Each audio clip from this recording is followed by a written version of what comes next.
안녕하세요. 자기계발 및 마음건강 지킴이 에렌입니다. 지혜스토리 6번째는 부조리입니다.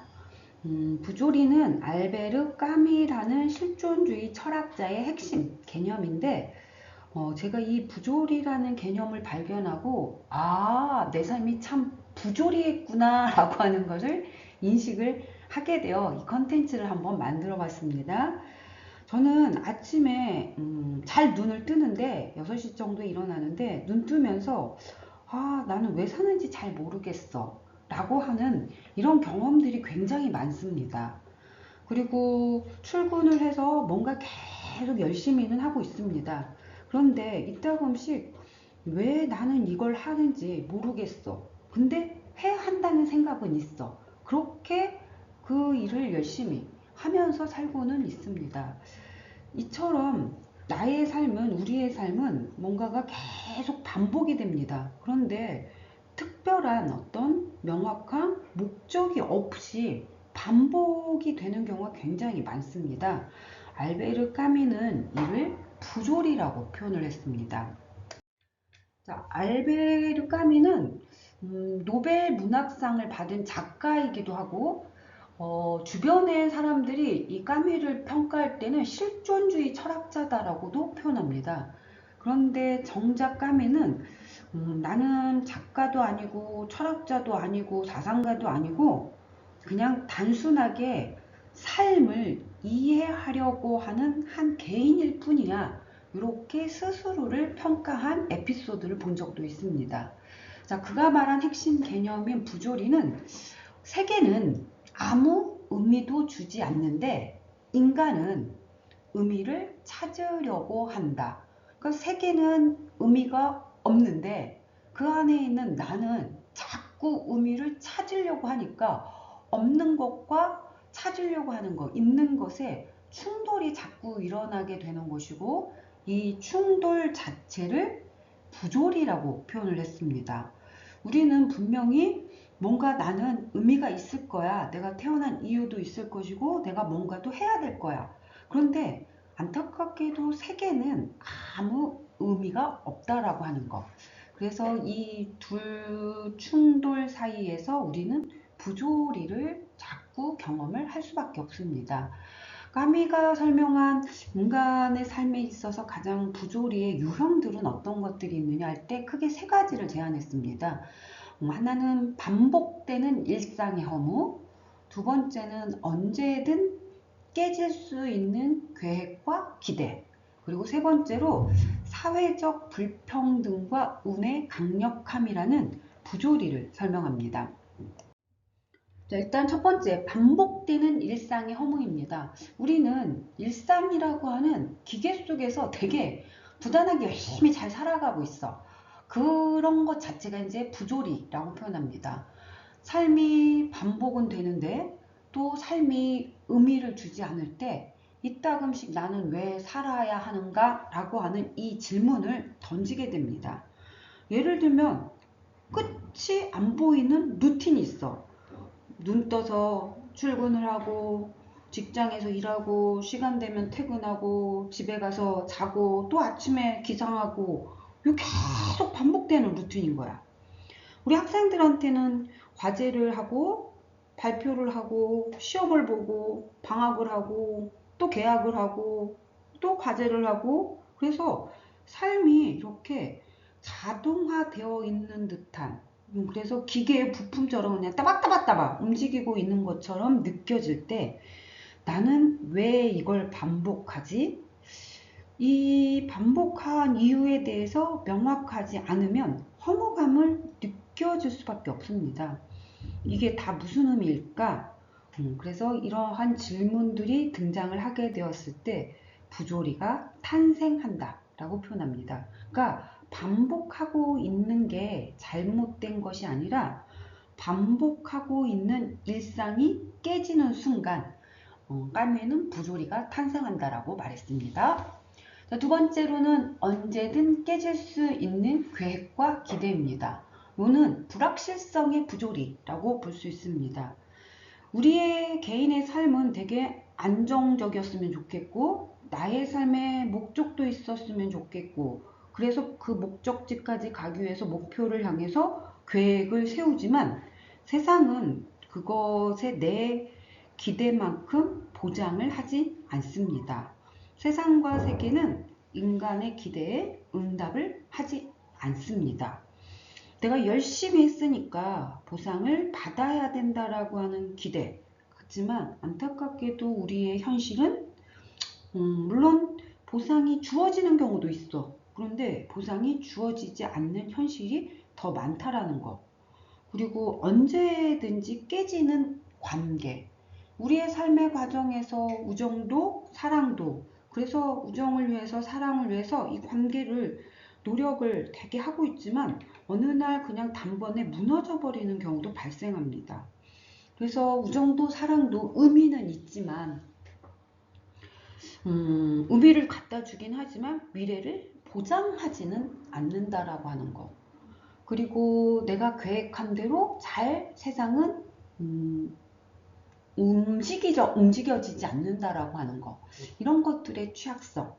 그래서 우리는 미래를 좀 예측하고 미래를 좀 통제를 하고 싶지만 안타깝게도 세계는 그것을 약속하지 않는다라는 거. 이런 부조리가 있습니다. 자, 그리고 세 번째로 사회적 불평등과 운의 강력함이라고 하는 개인의 삶에도 이런 부조리가 있지만 사회 자체가 가지고 있는 부조리함도 있습니다. 어쩌면은 세계는 우리가 살고 있는 세상은 그냥 그 부조리함의 자체일 수도 있습니다.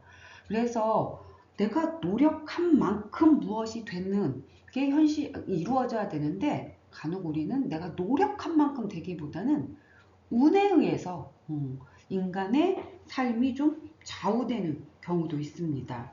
그래서 예를 들면 출발점이 좀 다른 현실들, 요것과 관련돼 있어서 가장 우리가 많이 표현하는 게 흙수저와 금수저. 이거는 그냥 출발선이 다른 거야. 그리고 내가 노력을 한다 하더라도 내가 살고 있는 이 사회적인 구조가 나의 노력을 막고 있는 상황도 있습니다. 어떤 특정의 직업의 분야는 간혹 나의 실력과 나의 능력과 나의 캐파보다는 내가 어떤 사람들과 사이좋게 지내고 있는가, 즉 인맥이 강하게 작동을 하고 있는 구조도 있습니다.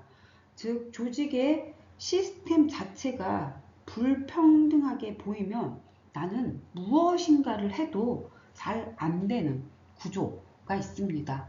그런 것들이 참 절망스럽지. 그리고 운의 불공정성이라고 하는 부분.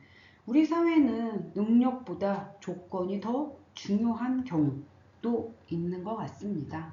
그래서 내가 나에게 좀 흙수저고 노력을 되게 많이 하니까 운이라도 좀 맞았으면 좋겠는데 간혹 그 운이 금수저인 내가 노력했는데도 불구하고 옆에 있는 사람이 승진하는 이런 경우도 굉장히 있습니다. 그래서 우리는 공정했으면 좋겠다라고 하는 믿음은 같지만 세계는 공정할 수도 있겠지만 그러지 않을 수도 있다라고 하는 이러한 부조리함이 있습니다.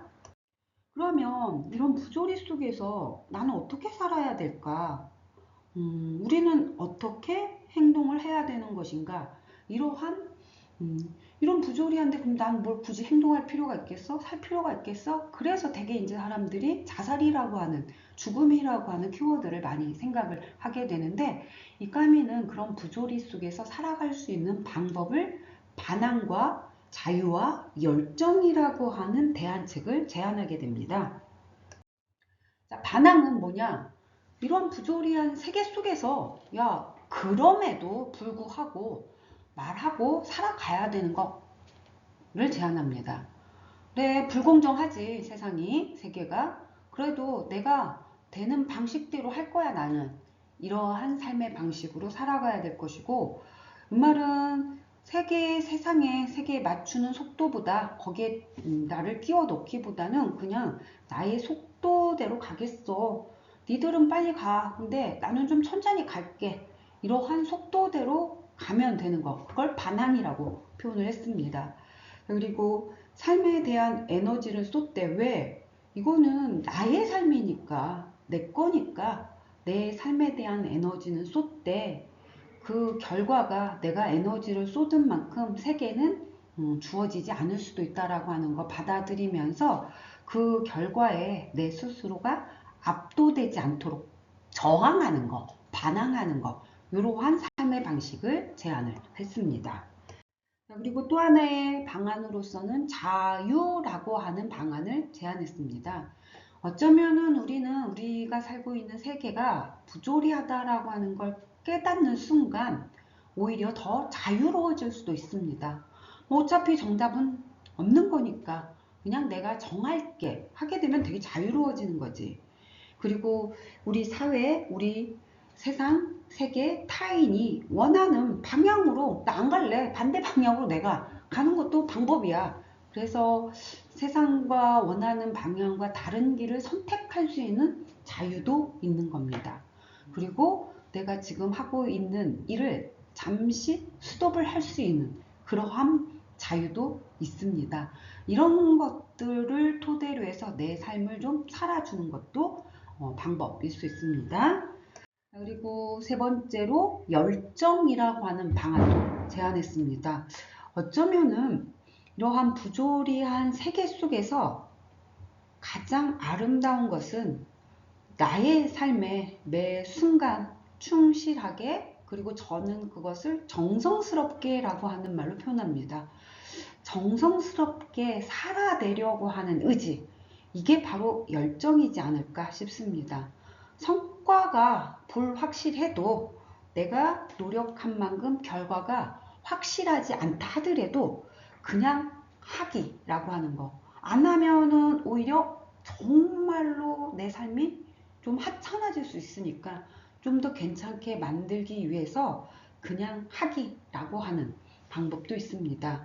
그리고 무엇인가 지속적으로 하면 내가 원하는 만큼의 결과는 오지는 않지만 뭔가를 지속적으로 하면 결과는 있게끔 마련입니다. 기대만큼은 없다 하더라도 결과는 반드시 있습니다. 그래서 나의 속도로 내가 하고자 하는 것을 그냥 지속적으로 하는 것, 이걸 열정이라고 표현합니다. 자, 그리고 하루에 1시간 정도는 앞에서 말했던 좀 자유롭게 할 수 있는 활동을 찾아서 꾸준히 그것을 유지하는 것도 방법일 수 있습니다. 제가 이렇게 유튜브 컨텐츠를 제작을 하기 위해서 저는 공부도 하고 슬라이드도 만들어 보고 이미지도 갖다 붙여 보기도 하고, 그리고 이처럼 이렇게 녹음도 해보고 이런 활동을 합니다. 그러면 제가 이제 저의 컨텐츠가 이제 개수가 조금 많아지니까 주변에서 너 그러면은 유튜브를 토대로 해서 돈 벌고 있어? 하게 되면 저 1원 한 장도 안 벌고 있습니다. 왜? 저의 컨텐츠 중에는 어떤 거는 조회수가 한 명, 두 명 밖에 없는 경우도 굉장히 많습니다. 그렇기 때문에 돈을 받고 있지는 않습니다. 그러니까 주변에서 그럼 왜 해? 라고 하는.